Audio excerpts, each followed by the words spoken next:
उपप्राचार्य महोदय, दूर दूर से आए हुए समस्त हमारे पालकगण, आप सबको इस सेशन में हार्दिक स्वागत और अभिनंदन है।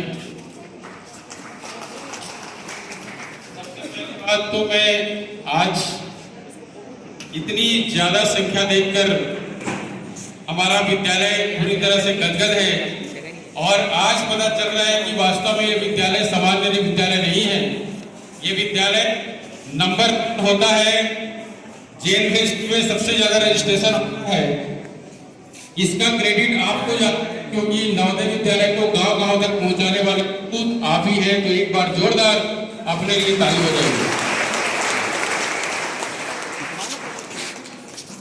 साथियों, 2017-18 में मैंने RI भोपाल से एक ट्रेनिंग प्राप्त किया जिसमें बच्चों की काउंसलिंग कैसे किया जाए। और इस काउंसलिंग के प्रोसेस में जब हमने उस दुनिया में उतरा तो एक चीज ध्यान में आया कि काउंसलर तभी अच्छे से काम कर सकता है जब पेरेंट भी साथ दे, पेरेंट्स का भी बिहेवियर बच्चों के विकास में साथ हो। इसलिए PTC का गठन होता है और टीचर जो है पेरेंट्स से बात करके बच्चे के विकास में कार्य करता है। नेक्स्ट,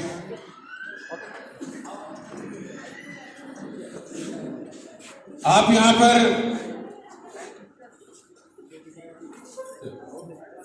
यहाँ पर देख रहे होंगे साथियों, पहली बात तो काउंसलिंग के बारे में बहुत ज्यादा अंधेरा है। लोग कहते हैं कि काउंसलर की क्या जरूरत है। सर, काउंसलिंग की शायद पहले जरूरत नहीं था क्योंकि हम सब संयुक्त परिवार में रहते थे। तो संयुक्त परिवार में रहते हुए देखिए, कोई भी सामान खरीदते हैं तो उसका मैनुअल मिलता है कि आप कैसे उपयोग करेंगे, लेकिन पेरेंटिंग का कोई मैनुअल नहीं होता है। पेरेंटिंग हम आपस में एक दूसरे को देख करके ही सीखते हैं। तो पहले जब संयुक्त परिवार हुआ करता था तो हमारे पिताजी या उनके नाना जी या उनके चाचा जब संयुक्त परिवार में हैं तो कोई ना कोई कहता था कि नहीं, मेरा बेटा या मेरा नाती अच्छा है या गलत है। कोई ना कोई हमें गाइड करता था, उसी के अनुसार हम बच्चे के साथ बिहेवियर करते थे तो वो ठीक हो जाता था। लेकिन आज हम एकल परिवार में रह रहे हैं। यदि बच्चे के साथ हमारा व्यवहार गलत हो रहा है तो हमें गाइड करने वाला कोई नहीं है। इसलिए एक कारण है, इसके लिए भी एक काउंसलर की जरूरत होती है। दूसरी बात है, पहले इतने सारे करियर ऑप्शन नहीं थे। कोई पढ़ करके डॉक्टर इंजीनियर बन जाए तो इतने में ही सफल मान लेते थे, लेकिन आजकल इतने सारे करियर ऑप्शन है, एक पिता के लिए इतना संभव नहीं है कि सबको जान पाए। इसीलिए एक ट्रेंड करियर काउंसलर की आवश्यकता होती है, इसीलिए काउंसलिंग की आवश्यकता होती है। साथियों, जैसा कि आप यहाँ पर देख रहे हैं, बच्चे का विकास यदि करना है तो तीनों को साथ देना होगा, पेरेंट्स, टीचर और स्टूडेंट। यहाँ पर टीचर बहुत प्रयास कर रहा है, रात और दिन पढ़ा रहा है, बच्चे को बार बार बोल रहा है, लेकिन पेरेंट्स को यदि पता नहीं है, पेरेंट्स के साथ कम्युनिकेशन नहीं है, पेरेंट्स यहाँ आते हैं, टीचर से मुलाकात नहीं कर रहे हैं, केवल बच्चे से उनका संपर्क है, तो टीचर का फीडबैक बच्चे को या गार्जियन को नहीं मिल पाता है, जिसके कारण बच्चे का विकास संभव नहीं हो पाता है। तो साथियों, ट्रेनिंग के दौरान हमको पता चला कि वास्तव में बच्चे का डेवलपमेंट करना है तो ये जरूरी है कि पेरेंट्स का कम्युनिकेशन टीचर के साथ रहे। और इसीलिए हमारा नवोदय विद्यालय समिति PTC का गठन करता है। हर महीने को सैटरडे को बुलाता है या संडे को बुलाता है ताकि आप आए और बच्चों से बात करें। लेकिन दुख के साथ कहना पड़ता है साथियों कि बहुत कम ऐसे गार्जियन आते हैं जो आकर के टीचर से मिलते हैं। तो आज के बाद ये पेरेंटिंग इसीलिए है, मैं सर को यही निवेदन किया था कि सर, हमारे पेरेंट्स को भी काउंसलिंग प्रोसेस के दौरान कमियां रह जाती है तो आज उनको बताएं ताकि कमी दूर हो और बच्चे का डेवलपमेंट हो। तो आज के बाद सर, आप जब भी आएंगे आप अपने बच्चे का परफॉर्मेंस देख करके, जैसे कि आज रिजल्ट निकला हुआ है, रिजल्ट के अनुसार सब्जेक्ट टीचर से जरूर मिलेगा तो पेरेंट्स टीचर से मिलेगा, तब जो है स्टूडेंट का डेवलपमेंट होगा। इस स्लाइड से आप समझ पाएंगे साथियों, स्टूडेंट के डेवलपमेंट के लिए आप देखेंगे बच्चा जो है फैमिली के बाद, ये जो फैमिली में परिवार में आपके साथ रहता है, फैमिली के बाद वो अपना समय गुजारता है स्कूल में। माने फैमिली के बाद सबसे ज्यादा समय देता है स्कूल में, और उसके बाद उसका नेबरहुड। तो आपका बच्चा, आप तो बहुत लकी हैं कि फैमिली के बाद यहाँ पर आया है, लेकिन यहाँ पर आकर के वो स्कूल में किस प्रकार से रह रहा है, ये तभी आपको पता चलेगा साथियों जब आप टीचर से मिलेंगे। और उसके बाद यदि आप देखेंगे तो तीसरा जो प्रभावित करता है बच्चे को, वो है नेबरहुड। तो बच्चा जब घर में रहता है तो उसके नेबरहुड यानी उनकी पड़ोसी, वो किस प्रकार के पड़ोसी हैं, वो उससे ज्यादा प्रभावित होता है। आप बताइए नवोदय विद्यालय का पड़ोसी कौन है? बच्चे के लिए पड़ोसी कौन है? बच्चे का पड़ोसी कौन है? उसके सहपाठी। वेरी गुड, बहुत बढ़िया। सब जिन्होंने कहा उनके लिए जोरदार ताली बजाइए। वास्तव में बच्चे का पड़ोसी होता है बच्चे का बेंच पार्टनर और बच्चे का बेड पार्टनर। बच्चा यहाँ से स्कूल से जाता है तो हॉस्टल में किस प्रकार से किससे बात करता है, कहीं किसी से खेलते ही तो नहीं रह जाता है, किसी से केवल हंसी मजाक करते नहीं रह जाता है। और यहाँ पर जब क्लास में आता है तो क्लास में किसके साथ बैठता होता है। तो आप देखेंगे बच्चे के डेवलपमेंट के लिए फैमिली बहुत इंपॉर्टेंट है कि फैमिली किस प्रकार से कल्चर्ड है, किस प्रकार से शिक्षित है। उसके बाद स्कूल बहुत इंपॉर्टेंट है कि मैं अपने बच्चे को किस प्रकार से स्कूल में पढ़ा रहा हूँ, मैं जिस स्कूल में पढ़ा रहा हूँ वहां पर सारी फैसिलिटी है या नहीं। और उसके साथ साथ ये आपका नेबरहुड बहुत इंपॉर्टेंट है। तो आज के बाद मैं आप सबसे निवेदन करूंगा कि आप जब भी आएंगे साथियों तो जरूर अपने बच्चे से बात कीजिएगा और उनसे पूछिएगा कि आपका बच्चा वास्तव में किन किन बच्चों के साथ खेलता कूदता है, तो वो आपको फीडबैक देंगे। और उसके साथ साथ उन बच्चों के बारे में भी आप जान पाएंगे कि जिन बच्चे के साथ मेरा बालक खेलता कूदता है उसका एकेडमिक परफॉर्मेंस कैसा है, किस फील्ड में अच्छा है। तो इससे निश्चित रूप से बच्चे का डेवलपमेंट होगा। तो तीनों चीज को याद रखिए, फैमिली आपको साथ देते ही है, उसके बाद स्कूल और उसके बाद नेबरहुड। और आप सभी जानते हैं ये पिक्चर आप देख रहे होंगे हनुमान जी का है। तो यहाँ पर हनुमान जी के बताने का उद्देश्य है साथियों, मैं बताना चाहूँ पेरेंट्स बच्चे के डेवलपमेंट के लिए ये बहुत जरूरी है प्रशंसा करना, बहुत जरूरी है सर। और इस जामवंत और हनुमान जी के कथा प्रसंग आप सभी जानते हैं।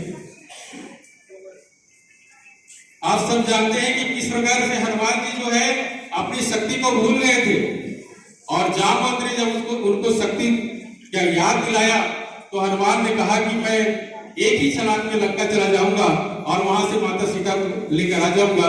ये तो जामवंत थे, उन्होंने कहा कि भैया लाना नहीं, खोज करके आना, बस पता करके आना। तो जामवंत ने यदि वो शक्ति को याद नहीं दिलाया होता तो हनुमान जी इतने ताकतवर हैं, उसके बाद भी कुछ नहीं कर पाए होते। साथियों सेम ऐसे ही हमारा ह्यूमन माइंड है, इसी प्रकार से हमारा ह्यूमन माइंड है, मानसिक दिमाग काम करता है। जैसे कि मैंने आपको कहा, मैं पहले जब मैं अपना स्पीच की शुरुआत किया तो मैं कहा कि आपको बहुत बहुत धन्यवाद देना चाहूंगा। आप वास्तव में हमारे दूत हैं, उसी के कारण, आप लोगों के कारण ही हमारा इतना ज्यादा रजिस्ट्रेशन होता है जेएनयूनिवर्सिटी में। तो निश्चित रूप से आपको कैसा लगा होगा? अच्छा ही लगा होगा। तो ये बात बिल्कुल सही है कि जब हम तारीफ करते हैं बच्चे की तो उसमें शक्ति जागृत होता है। तो लेकिन इसकी भी कला है, आप ऐसा नहीं कि अच्छा अच्छा कहते रहेंगे और अच्छा कर ही नहीं। तो तारीफ करने की भी एक कला है साथियों, मैं बताना चाहूंगा। एक होता है कंडीशनल और दूसरा होता है अनकंडीशनल। अनकंडीशनल बच्चे को दोनों चीज की आवश्यकता होती है कि आप कहें बेटा बहुत अच्छा पढ़ाई कर रहे हो, बहुत अच्छा लिख रहे हो, आपका बिहेवियर बहुत अच्छा है, कोई कंप्लेंट नहीं आता। ये तो हो गया अनकंडीशनल। अनकंडीशनल कहने का मतलब आप कंडीशन नहीं लगाए, आप देख कर ही कह रहे हैं कि आप अच्छे दिख रहे हो। जैसे कोई आता है तो आप कहते हैं ना, सर आप तो आज बहुत अच्छा लग रहे हो, बहुत सुंदर लग रहे हो। जब हम ऐसा बोलते हैं तो एक्सेप्टेंस होता है, उसके बाद बच्चा स्वीकार करता है। तो उसके बाद उसको बोलिए कंडीशनल के साथ, बेटा तुम्हारा जो है पिछले बार टॉप 10 में नंबर आया था, अच्छी बात है, थोड़ा सा और इम्प्रूव कर तो और अच्छा हो जाएगा। बेटा पिछले बार तुम्हारा मान लीजिए किसी का टॉप 15 में है तो आप बोलिए बेटा तेरा नंबर 15 में आया था क्लास में, कंडीशन लगा रहे, आप कंडीशन लगा रहे, तेरा टॉप 10 में आ जाएगा या टॉप 5 में आ जाएगा तब और अच्छा होगा। इस प्रकार से प्रशंसा जरूर कीजिए। ये प्रशंसा करेंगे तो आपका बच्चा पहले से निश्चित रूप से बेहतर प्रयास करेगा।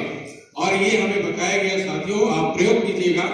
किसी की भी प्रशंसा यदि आप 21 दिन तक करेंगे, 21 दिन तक करेंगे तो निश्चित रूप से बच्चा जो है अच्छा करने लग जाता है। लेकिन प्रशंसा करने के लिए कुछ न कुछ आपको ये जानना होगा कि कोई ना कोई उनके अच्छा चीज को लेकर के आना है। ऐसे नहीं कि अच्छे बच्चे, ऐसे नहीं कहना। अब मेरे पास आपके बच्चे आते हैं, आपके बच्चों को तो काउंसलिंग हम करते हैं, तो वहां पर मान लीजिए कोई बच्चा बार बार कंप्लेंट में आ रहा है तो हम उनके अच्छाई को ढूंढते हैं। कैसे ढूंढेंगे बताइए? कोई बता सकता है? कोई बच्चा बार बार गलती कर रहा है या अच्छा नहीं कर रहा है एकेडमिक में, तब भी हम कैसे उसकी अच्छाई को निकालते हैं? कैसे उसकी अच्छाई को निकाल सकते हैं? बच्चा यदि पढ़ाई अच्छा नहीं कर रहा है तो हम उसके पिछले रिकॉर्ड को देखते हैं। बेटा देखो तुम सामान्य नहीं हो, तुम इस नवोदय विद्यालय में सामान्य बालक नहीं हो, तुम जो है नवोदय विद्यालय में न जाने कितने हजारों बच्चों को पछाड़ करके आए हो और आज तुम अपनी योग्यता को भूल गए। बच्चा यहाँ जो पढ़ रहे हो सामान्य नहीं है। JNPST जिसमें हजारों बच्चों को पछाड़ कर आया है तो उसको हम कहते हैं कि बेटा you are not a simple, you are not weak, you are capable person. तो हम वहां से उसको पकड़ते हैं। यदि बच्चा क्लास 8 में अच्छा नहीं कर रहा है तो हम देखते हैं क्लास 5 को देखते हैं, बेटा उनका रिकॉर्ड लेते हैं। बेटा क्लास 5 तेरा कैसा था, क्लास 4 कैसा था, क्लास 4 में अच्छा नहीं है तो क्लास 3 में। तो इस तरह से कहीं ना कहीं उसकी अच्छाई को लेकर के आते हैं और उसके आधार पर प्रशंसा करते हैं। तो आप भी आज के बाद हमेशा गाली मत दीजिए और आप अपने घरों में भी अपने सदस्यों के साथ हमेशा क्रिटिसाइज मत कीजिए। तारीफ करेंगे, उससे आपकी दुनिया बदलेगी, बच्चे का विकास होगा। Next, quality time. Quality time biscuit खाया। हमको ऐसा लगता है, आप सब जानते होंगे कोई नया चीज नहीं है, लेकिन फिर भी आप लोग कहना चाहूंगा, हमको ऐसा लगता है साथियों कि हम घर में और बच्चों को टाइम दे रहे हैं, लेकिन क्वालिटी टाइम का मतलब ये नहीं है कि आप यहाँ आए, दिन भर यहाँ रहे, बच्चे को आपने मोबाइल दे दिया और आप जो है बात करने लगे। या फिर हम घर में हैं, दिन भर हम मोबाइल में लगे हुए हैं, टीवी देख रहे हैं और हम ऐसा कहते हैं कि हम तो बच्चों को टाइम दे रहे हैं, लेकिन ये क्वालिटी टाइम नहीं है। क्वालिटी टाइम का मतलब है 1 to 1 बैठना, आपस में 1 to 1 बैठना, एक दूसरे से बात करना और बेटा से पूछना, बेटी से पूछना कि बेटा तुम्हारा पढ़ाई कैसे चल रहा है, कोई प्रॉब्लम तो नहीं है। इस तरह से 1 to 1 बात करना वो क्वालिटी टाइम होता है। ऐसा नहीं कि आप तो या फिर आप घर में हैं, बच्चा आपके सामने है लेकिन आप किसी और दुनिया में खोए हुए हैं।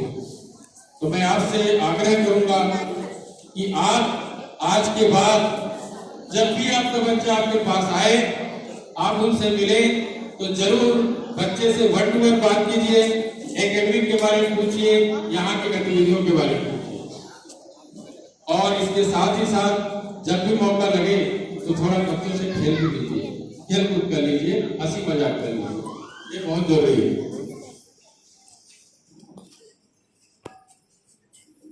दुनिया की सबसे बड़ी समस्या यही है। क्या लिखा हुआ है बताइए? दूसरों से तुलना न करें, डोंट कंपेयर विद अदर्स। साथियों, ये सेशन आज इसलिए भी है, हमको लगता है कि हम सब जानते हैं, लेकिन हमारे इस बिहेवियर से, इस व्यवहार से हमारा बच्चा नीचे जा रहा है, उसको हम नहीं जान पाते। दुनिया का सबसे बड़ा दुख यही है। आप अपने ऊपर लेकर देखिए कि आपको यदि तुलना कर दिया जाए, बच्चा कहे कि आप जैसे मम्मी पापा से तो मम्मी पापा अच्छा है, कैसा लगेगा? खराब लगेगा ना। लेकिन हम जाने अनजाने अपने बच्चों की तुलना दूसरे के बच्चे से करते हैं। करते नहीं करते? शायद हम सारे की गाँव के सारे लोग पहली मिस्टेक इसमें नहीं। मैं भी करता था पहली मिस्टेक। जब तक मैं ट्रेनिंग नहीं लिया तो मैं खुद बता रहा हूँ। और मुझे उस जमाने में पीड़ा नहीं होती थी, मुझे लगता था कि सब ये तो स्वाभाविक बात है, मेरे भी 2 बच्चे, मैं भी उनसे यही करता था। लेकिन जब से मुझे पता चला है कि वास्तव में कंपैरिजन करना सर बहुत बड़ा नाइंसाफी है बच्चे के साथ, क्योंकि भगवान ने सबको अलग अलग क्वालिटी दी है।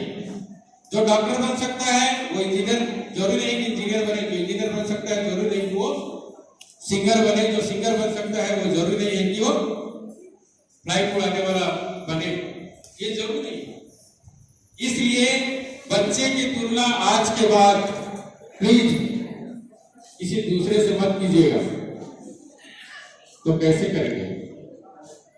एक प्रश्न आएगा ना, कैसे करेंगे भाई? जब तुलना नहीं करेंगे तो उसमें प्रोग्रेस कैसे दिखेगा? बताइए, कोई बता सकता है किससे तुलना करें? बच्चे का इंटरेस्ट का उनके बच्चे किसमें है उसके हिसाब से ध्यान दें। सर ने कहा कि बच्चे के इंटरेस्ट के आधार पर ध्यान दें। मैं कह रहा हूं कि तुलना करना भी है तो किससे करें? दूसरे से तो नहीं करना है, तो किससे करें? कोई बताएगा?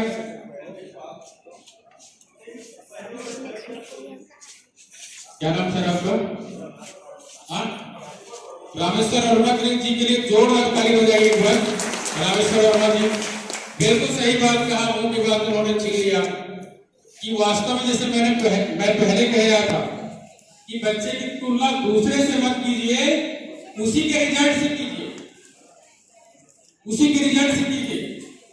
अब जैसे मैं पहले बता रहा था कि बच्चा मान लीजिए क्लास 11th में है और बच्चा अच्छा नहीं कर रहा है, तो हम उसको तुलना करना है बच्चे कि बेटा तुम्हारा आज जो है रैंक 20-25 आ रहा है, लेकिन क्लास 10 में तो तेरा रैंक जो है टॉप 10 के अंदर था, टॉप 3 के अंदर था, आज क्या हो गया? यदि 10th में भी अच्छा नहीं किया है तो और पीछे चले जाइए। क्लास 8 देखिए, क्लास 8 में यदि उसका रैंक अच्छा है तो वहां से तुलना कीजिए, और उसके बाद भी वहां भी अच्छा नहीं किया तो और पीछे चले जाइए, और उसके बाद वहां से तुलना कीजिए। तब वो बच्चा कहेगा कि वास्तव में मेरे से कहीं कहीं गलती हो रहा है। बच्चा स्वीकार कर लेगा सर। दूसरे देखिए, दूसरे से कंपैरिजन कर रहे हैं तो निराशा और हताशा हो रही है, लेकिन उसी से जब कंपैरिजन करेंगे तो वो रियलाइज करेगा कि वास्तव में मेरी कहीं कहीं गलती हो रही है। तो आज के बाद प्रीवियस रिजल्ट और उसके अच्छे काम, मान लीजिए बच्चे का बार बार कंप्लेन आ रहा है, हाउस मास्टर आपको बुला रहे हैं, तो उस बच्चे को सुधारने के लिए जरूरी है कि बेटा तुम जब जूनियर हॉस्टल में थे या तो प्राइमरी स्कूल में पढ़ रहे थे तब तो कोई कंप्लेन नहीं आता था, आज कैसे कंप्लेन आ रहा है? तो कहीं न कहीं पिछला अच्छे कार्य से, पिछले अच्छे रिजल्ट को खोज कर लाइए और वहां से तुलना कीजिए। ये चित्र आप देख रहे होंगे। हम कभी कभी क्या करते हैं साथियों, हम दूसरे की जीवन का ड्राइवर बन जाना चाहते हैं, दूसरे की गाड़ी को हम चलाना चाहते हैं, तो एक्सीडेंट तो हो गए।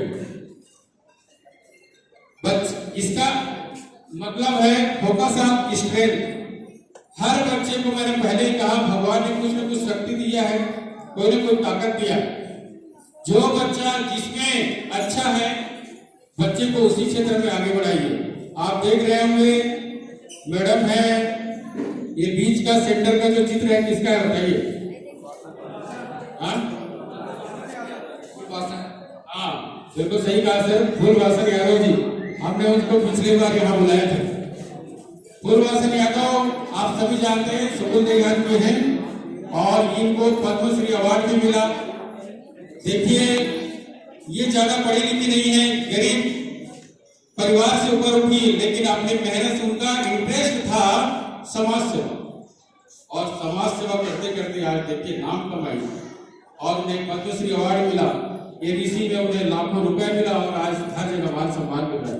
आप दूसरे उधर देख रहे होंगे हमारे छत्तीसगढ़ की गायिका है, बताइए नाम क्या है? ममता चंद्राकर। हो सकता है मैडम को ज्यादा गणित ना आता हो, ज्यादा साइंस ना आता हो, ज्यादा इंग्लिश ना आता हो, लेकिन उनका गाना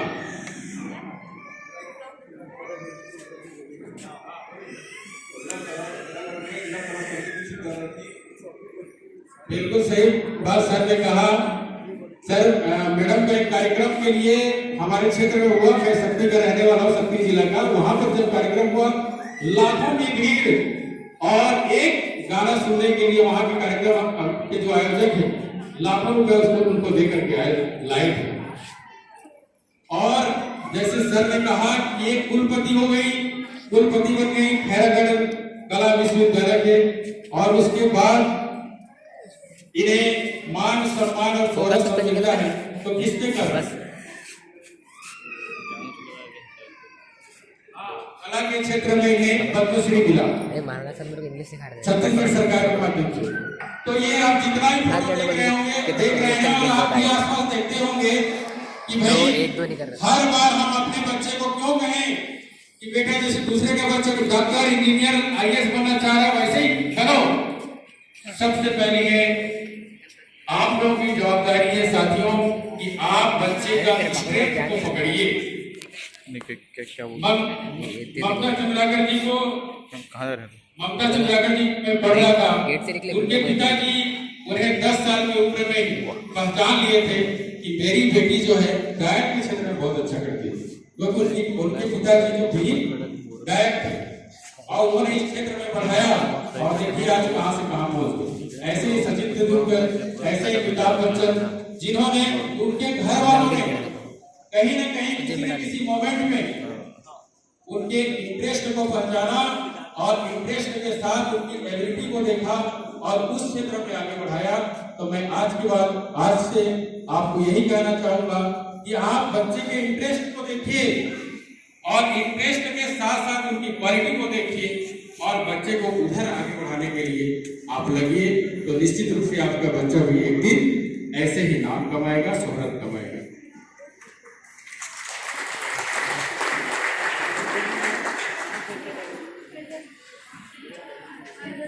से क्वालिटी नो, से क्वालिटी नो आप सब जानते होंगे। बच्चा आपसे डिमांड करता है पापा मेरे लिए ड्रेस लाओ, मेरे लिए गाड़ी लो, मेरी इच्छा को पूरा करो, तो सीधे सीधे नहीं मैं नहीं करूंगा, आज के बाद नहीं होगा, ऐसा मत कीजिए। तो क्या कहेंगे? ऐसा नहीं कहेंगे तो क्या कहेंगे? कोई बताए? सीधा सीधा हमको नो नहीं कहना है, हमको क्वालिटी नो कहना है।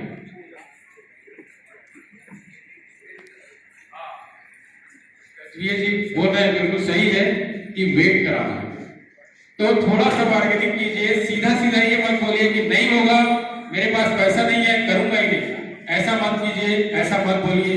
बच्चे के साथ कहिए कि बेटा मान लीजिए आपको बुलाता है कि पापा इस संडे को आइए, ऐसा मत बोले नहीं आऊंगा, ऐसा बोले बेटा इस बार मेरा काम है, इस बार मैं नहीं आ पा रहा हूँ, अगले बार आऊंगा।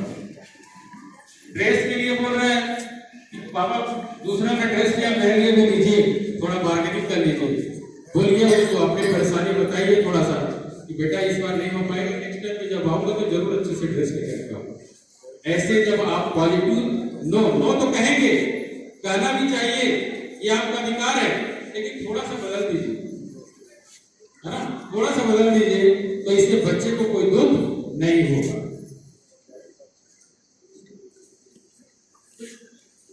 डिसीजन मेकिंग, मुझे याद आता है जब मैं 2018 में ये ट्रेनिंग लेके आया तो मेरा पहला सेशन हमारे जो चंद्रशेखर सर ने मुझे दिलवाया। तो उड़ीसा से एक क्लाइंट आए, उनके पिताजी जो है प्रिंसिपल इंजीनियरिंग कॉलेज में। तो उन्होंने कहा कि सर मैं गाड़ी लेकर के आया, खरीद करके आया, मेरा बेटा बोल रहा है मैं बैठूंगा ही ना, इकलौता बेटा है। देखिए सर मैं गाड़ी खरीद के लाया और मेरा बेटा बोल रहा है मैं बैठूंगा ही नहीं, और मेरे कोई भी बात को नहीं मानता। तो बताइए क्या कारण रहा होगा? कोई बता सकते हैं क्या कारण रहा होगा? बेटा जो है पूरा रिजेक्ट कर रहा है, सर मैं आपकी गाड़ी में नहीं बैठूंगा, पिताजी मैं आपकी गाड़ी में बैठूंगा ही नहीं। और उन्होंने कहा कि सर यही बात नहीं होता है, जब भी मैं कुछ नया खरीदता हूँ, नया चलने के लिए बोलता हूँ, पिकनिक जाने के लिए बोलता हूँ, कहीं पर भी नया काम करने के लिए बोलता हूँ तो वो मना कर देता है। तो आपके बच्चा भी कहीं ना कहीं ऐसा करता होगा, ऐसे में हम क्या करें? कोई बता सकता है? बच्चे का सलाह लेना चाहिए, सर के लिए जोरदार ताली बजाइए। हाँ मैडम जी, मैडम क्या नाम आपका? हाँ श्रीमती शशि वैष्णव मैडम ने भी कहा कि बच्चों का सलाह लेना चाहिए। ये बहुत बड़ा स्किल है सर, बहुत बड़ा स्किल है। मैं आपको बताना चाहूंगा कि कोई भी कार्यक्रम कर रहे हैं, कोई भी कुछ भी ले रहे हैं आप अपने घर में, आप जरूर अपने हिसाब से ही ले लीजिए मंडल सर, लेकिन एक बार क्या करना है, बच्चों से पूछ लेना।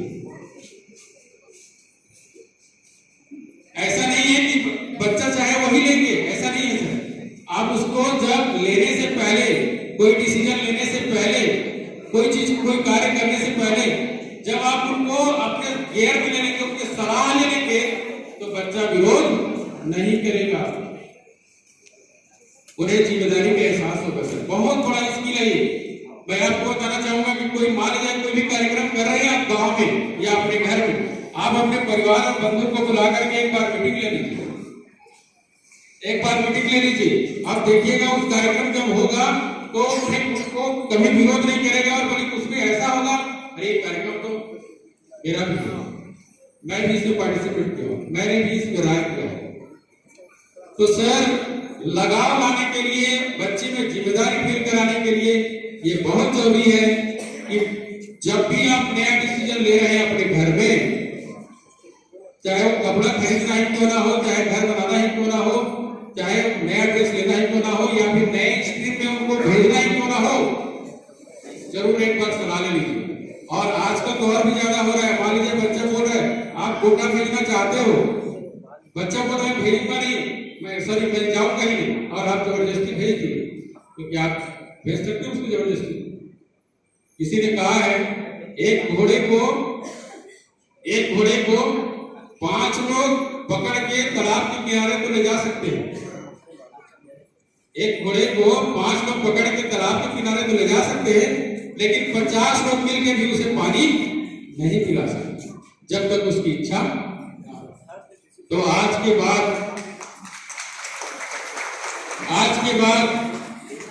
आप लोग भी सर यही कहना चाहूंगा कि जब भी आप परिवार में नया डिसीजन ले रहे हैं, बच्चे के से रिलेटेड हो या रिलेटेड ना हो, तो आपकी अपनी खुशी के लिए भी और बच्चे की खुशी के लिए भी बच्चे को जरूर डिसीजन में शामिल कीजिए, तो निश्चित रूप से बच्चे का विकास होगा।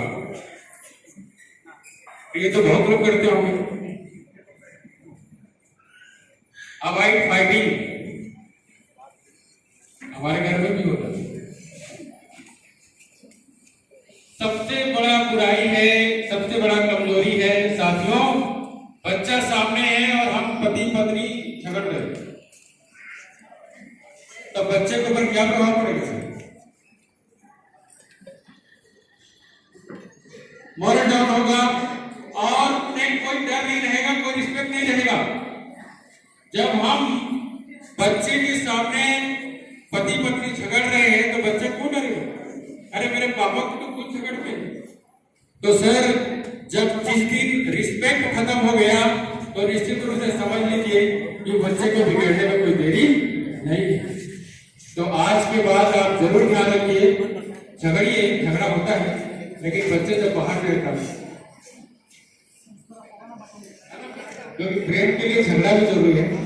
तो यदि झगड़ा होता भी है तो जरूर उधर से जब बच्चे न रहें तब झगड़िए, उधर है ना, और जब बच्चे घर में रहें तब बिल्कुल आप किसी के भी साथ लड़ाई झगड़ा मत कीजिए, क्योंकि बच्चा जो देखता है वो वहाँ पर है क्या? वो वाला है सीखता सभी दीवार पे लगा है। करता है। भाई उधर ऐसा फैन ऑन कर दो। मानसिक दर्शन बता सकते हैं, मानसिक दर्शन क्या है, बच्चों को कैसे हेल्प करता है? आईपैड को रिलेट करना, बिल्कुल सही सर। और कोई मानसिक दर्शन क्या है, कोई बता सकते हैं? ये भी बच्चे को बहुत ज्यादा हेल्प करता है। तो साथियों, मैं आपको बताना चाहूंगा, मानसिक दर्शन कहने का मतलब एक प्रकार का सपना है सर। जब तक आप विजुअलाइज नहीं करेंगे तब तक बच्चे का डेवलपमेंट उतना अच्छे से नहीं होगा। जैसे मानसिक दर्शन विजुअलाइजेशन का मतलब है, बेटा जैसे कोई आईएएस आता है, आईएएस सर आते हैं मान लीजिए, तो आईएएस उनको थोड़ा बताइए, बेटा तू भी यदि कल कलेक्टर बन जाएगा तो सोचो क्या क्या बदल जाएगा, कितना रिस्पेक्ट, कितना मान सम्मान लगेगा। बेटा तुम जब डॉक्टर बन जाओगे तो देखो कितना मान सम्मान मिलेगा, तुम जब इंजीनियर बन जाओगे तो कितना अच्छा होगा। तो बच्चे के साथ सपना रखिए और थोड़ा मानसिक दर्शन कराइए कि देखो जब भी आप आते जाते कहीं जा रहे हैं तो जरूर देखो कलेक्टर की गाड़ी कितनी चमचमा रही है, कलेक्टर का बंगला कितना बड़ा है, कलेक्टर को कितना ज्यादा वेतन मिलता है, कितनी सुविधाएं मिलती है।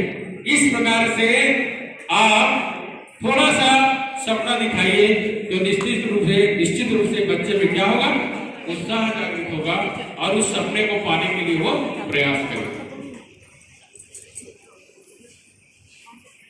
बी ए गुड लिसनर, इस बात की तो बहुत कमी है कई लोगों को।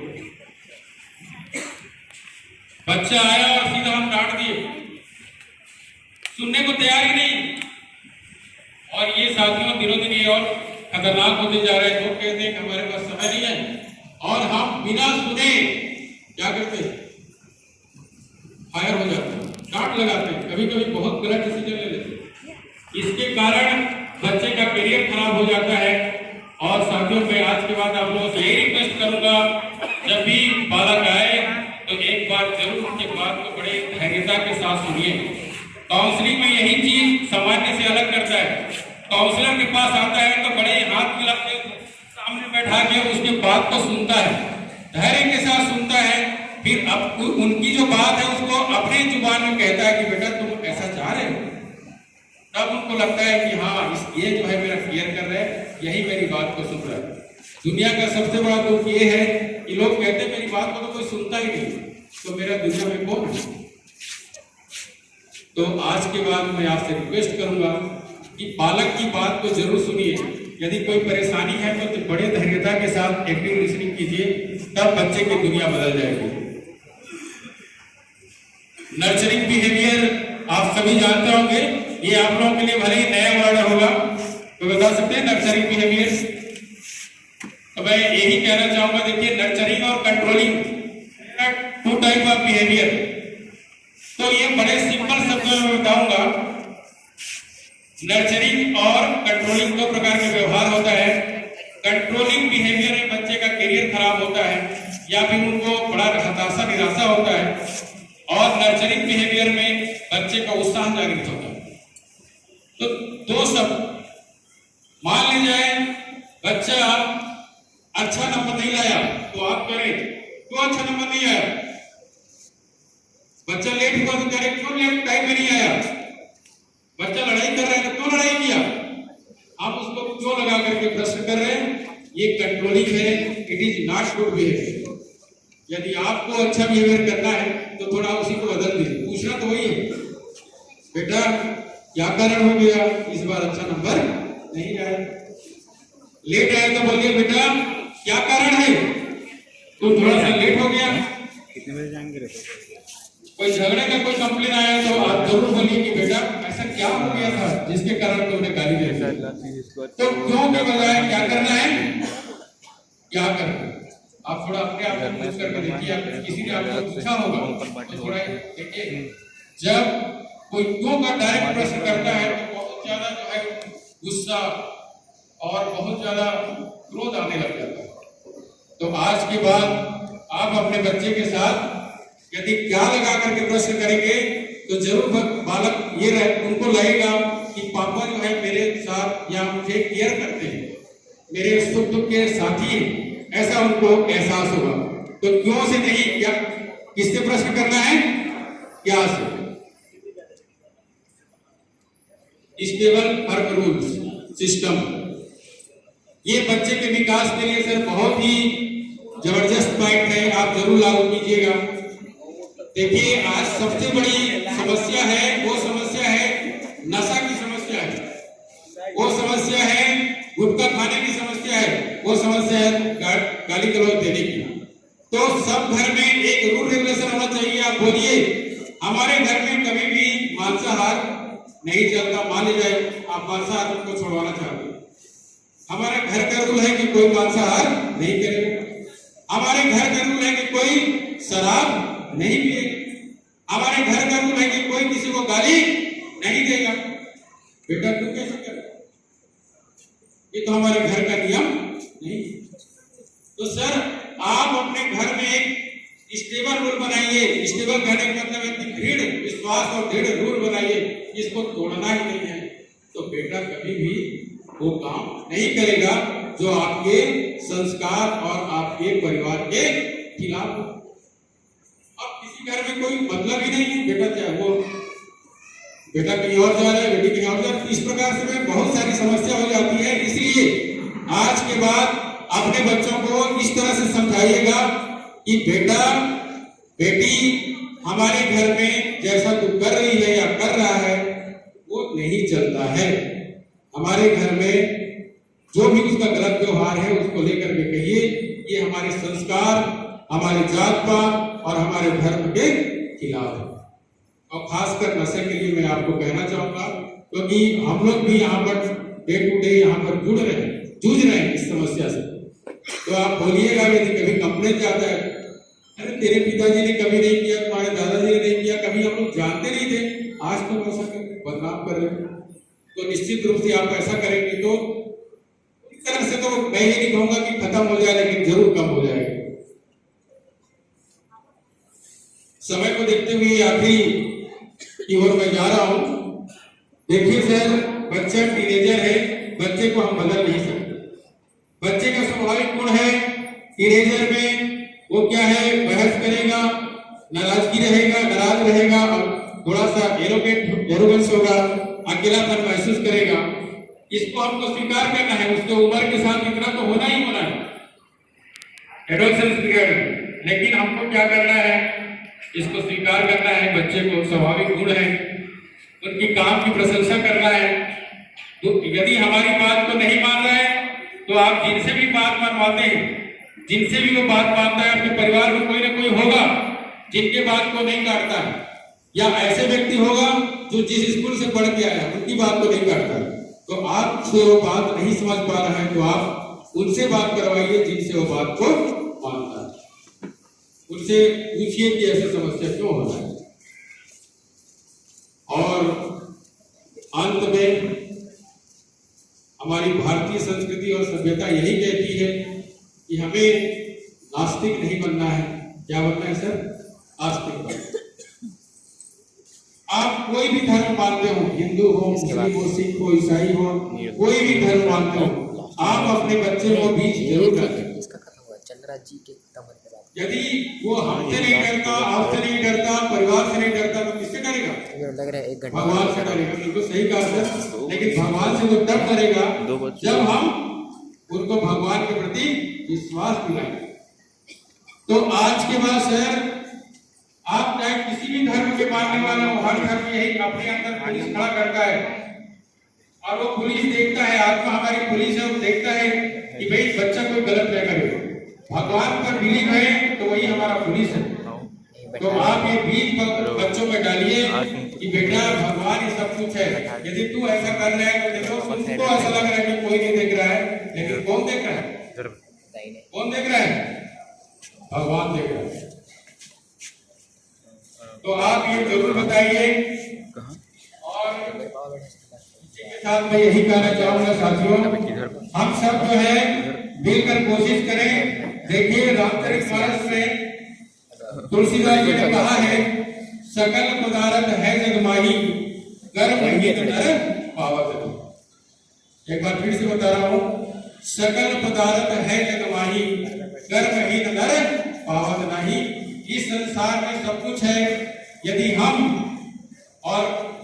अच्छे से प्रयास ना करें, यदि बच्चा अच्छे से प्रयास ना करे, तो निश्चित रूप से वो चीज उन्हें नहीं मिलेगा। तो मैं आपके बाद आप सबसे यही गुजारिश करूंगा, यही आग्रह करूंगा कि आप बच्चे को टाइम दीजिए, उनके साथ सही व्यवहार कीजिए, उनकी प्रशंसा कीजिए, उनके इंटरेस्ट को पहचानिए और उनको पहचान करके उसके अनुरूप बिहेवियर करेंगे तो निश्चित रूप से बच्चे का जो परफॉर्मेंस है पहले से और भी बेटर होगा। और जब भी टीचर आपको बुलाते हैं जरूर आइए, उनसे बात कीजिए, तो जरूर आपके बच्चे का जो सक्सेस रेट है पहले से अधिक होगा। तो इसलिए कहा जाता है ना, कोशिश करने वालों की कभी हार नहीं होती। इस बात को जरूर ध्यान रखिएगा। तो इन्हीं के साथ मैं अपनी वाणी को विराम देना चाहूंगा और आप लोगों को विश्वास दिलाना चाहूंगा कि यदि इस जर्नी में आपके बच्चे के डेवलपमेंट में कभी भी मेरी जरूरत पड़े तो जरूर आप मेरा हेल्प लीजिए। जिस दिन से मैंने ये कोर्स लिया है उस दिन से मैंने भी अपने व्यक्तिगत जीवन में बदलाव देखा। तो मैं चाहता हूं कि इसका अधिक से अधिक जो नीडी बच्चे हैं उनका सहयोग हो। इन्हीं शब्दों के साथ, इन्हीं आशा विश्वास के साथ आप सबको जो आपने धन्यवाद पानी किया इसके लिए आप सबको बहुत बहुत धन्यवाद। साधुवाद। धन्यवाद सर।